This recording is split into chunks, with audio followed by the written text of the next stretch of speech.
Assalamualaikum warahmatullahi wabarakatuh. Halo anak-anak kelas 11, semoga kalian dalam keadaan sehat dan semangat untuk belajar. Hari ini bersama Miss Eli, kita akan mempelajari materi adab menggunakan media sosial.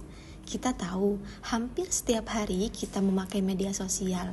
Nah, penting sekali bagi kita memahami adab dalam menggunakannya agar bermanfaat dan tidak merugikan. Kita akan masuk pada pengertian media sosial. Media sosial adalah teknologi interaktif yang memudahkan kita berbagi ide, informasi, dan ekspresi dengan orang lain di dunia maya. Dengan media sosial, kita bisa terhubung meskipun jarak jauh. Karena sering kita gunakan, tentu kita harus belajar cara menggunakan media sosial sesuai tuntunan Islam. Kita masuk pada slide kedua, yaitu dampak positif media sosial. Anak-anak, media sosial itu punya banyak sekali manfaat. Misalnya, memudahkan kita berkomunikasi, membantu mencari informasi, bahkan bisa kita gunakan untuk mengembangkan bisnis. Selain itu, media sosial juga bisa menjadi sarana hiburan, dan yang paling penting bisa dipakai sebagai media pembelajaran. Jadi, kalau kita manfaatkan dengan baik, maka media sosial bisa membawa kebaikan. Nah, anak-anak, tapi harus hati-hati terhadap media sosial karena juga bisa berdampak buruk. Misalnya, membuat seseorang kecanduan, menyebarkan informasi palsu, bahkan bisa menyebabkan cyberbullying. Ada juga bahaya pornografi yang merusak moral. Kalau kita tidak bijak, media sosial bisa merugikan diri sendiri dan orang lain. Berikutnya, Allah mengingatkan kita melalui Quran surat Al-Hujurat ayat 6. Jika kita menerima sebuah berita dari orang fasik, maka kita wajib memeriksa kebenarannya. Jangan sampai kita langsung percaya lalu menyebarkannya, karena bisa saja merugikan orang lain dan akhirnya kita menyesal. Ayat ini sangat relevan dengan penggunaan media sosial sekarang. Artinya, sebelum membagikan sesuatu, kita harus bertabayun atau cek dulu kebenarannya. Nah, sekarang kita akan membahas terkait adab menggunakan media sosial. Bagaimana cara atau adab menggunakan media sosial? Yang pertama, jangan menyebarkan konten yang bertentangan dengan syariat Islam. Kedua, gunakan media sosial secara wajar, jangan berlebihan.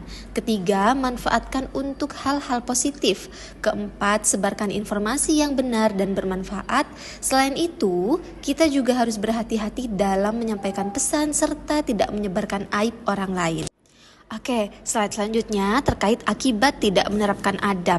Kalau kita tidak menerapkan adab, akibatnya akan sangat serius. Bisa terjadi cyberbullying yang menyakiti orang lain, informasi pribadi tersebar, bahkan bisa mengganggu belajar kita.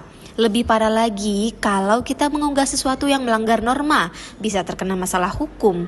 Ingat juga, semua yang kita unggah akan menjadi jejak digital yang akan sangat sulit untuk dihapus. Dan yang tidak kalah penting, media sosial bisa mengurangi makna silaturahmi jika digunakan secara berlebihan. Hikmah menerapkan adab. Sebaliknya, kalau kita menerapkan adab, banyak hikmah yang bisa didapat. Kita bisa memperoleh pahala dengan menyebarkan konten yang positif, mendapat respek dari orang lain, serta menambah relasi yang baik. Kita juga terhindar dari informasi palsu dan tentu bisa menjalin pertemanan yang harmonis. Baik anak-anak, pada slide ke-8 yaitu terkait penerapan dalam kehidupan sehari-hari.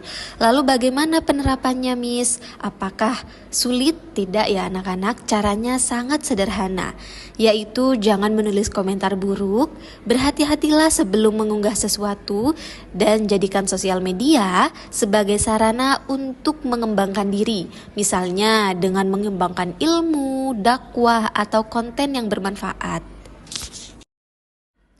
Baik anak-anak, itulah pembelajaran kita hari ini tentang adab menggunakan media sosial. Ingat anak-anak, gunakanlah media sosial dengan santun, damai, dan penuh manfaat. Jangan sampai kita terjebak pada hal-hal negatif yang merugikan diri sendiri maupun orang lain. Semoga kita semua termasuk orang-orang yang bijak dalam bermedia sosial. Sekian untuk hari ini, sampai jumpa lagi dengan Miss Eli. Wassalamualaikum warahmatullahi wabarakatuh.